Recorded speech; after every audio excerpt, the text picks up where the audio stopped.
పవన్ కళ్యాణ్ నమ్ముకొని ఉంది. ఇప్పుడైతే వైసీపీ ప్రభుత్వం మీద చాలా నెగిటివిటీ వచ్చేసింది.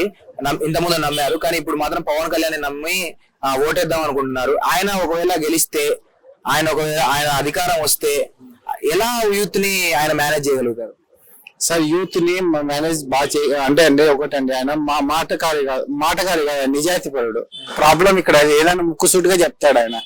ఇప్పుడు అబద్ధాలు చెప్పలేడు, రాంగ్ ప్రామిసెస్ చేయలేడు. ఆయనకున్న ప్రాబ్లం అదండి.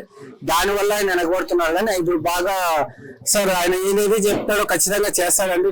నేనైతే విశ్వసిస్తున్నానండి ఆయన్ని. సినిమాలకి పనికి వచ్చినంత రాజకీయాలలో అనుభవం లేదు, పనికి రాడు అనే వాళ్ళకి ఏం చెప్తారు?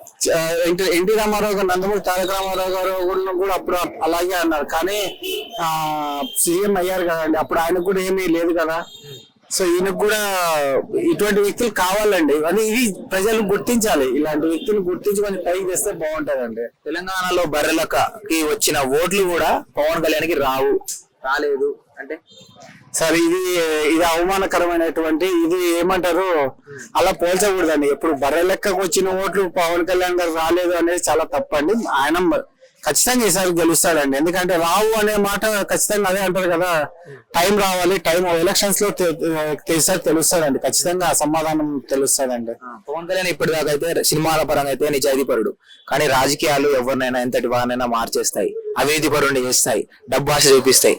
పవన్ కళ్యాణ్ కూడా మారిపోయే ఛాన్స్ లేదండి. ఎందుకంటే సార్ ఒకవేళ అలాగే అనుకుందామండి, ఆ డబ్బులు సినిమా ఎలక్షన్స్ లేకంటే సినిమాల్లో కూడా డబ్బులు తక్కువ లేవండి.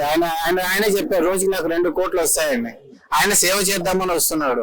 మీరు సేవ చేసే వాళ్ళకు జనాలు, నేను ఒకటి చెప్తాను, మీరు సేవ చేసే వాళ్ళకు ఓటు వేస్తారా, లేకపోతే డబ్బులు ఇచ్చి ఒక 500 అమ్మడిపోయి చూడండి, 500 5,000 ఇచ్చారనుకోండి సార్, 5,000 డివైడెడ్ బై 5 వేసుకోండి, మీరు అంతకు అమ్మడిపోతారా? లేదు నిజాయితీ పరుడైనటువంటి ఇతనికి ఇచ్చి ఖచ్చితంగా చేసే వ్యక్తికి, ఖచ్చితంగా సేవ చేసే వ్యక్తికి ఓటు వేస్తారా అనేది నేను ఆంధ్ర ప్రజలకు వదిలేస్తున్నానండి. ఈవెన్ చంద్రబాబు నాయుడు కూడా బాగానే చేస్తాడండి, అలా ఏం లేదు. ఎందుకంటే డెవలప్ చేశాడు ఇక్కడ. సో ఎందుకంటే పొత్తులో ఉన్నాడు కాబట్టి సపోర్ట్ చేయాలి.